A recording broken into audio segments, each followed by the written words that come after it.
দুটো আলু গাছ হয়েছে, এটা কিন্তু আলু মাখা খাবো, ঠিক আছে? বড় একটা আলু হয়েছে, ধনে পাতা। হ্যাঁ তো আজকে আলু মাখা, টাটকা টাটকা কাঁচা আলু।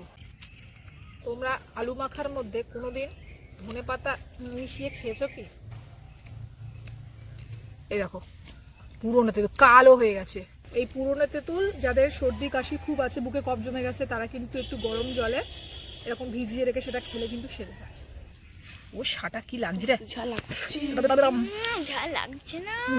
স্পেশাল ভাজা জিরের গুঁড়ো, লবণ, আমচুর মশলা,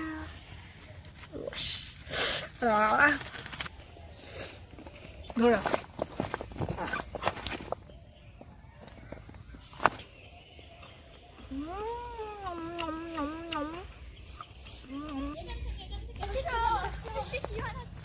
খা।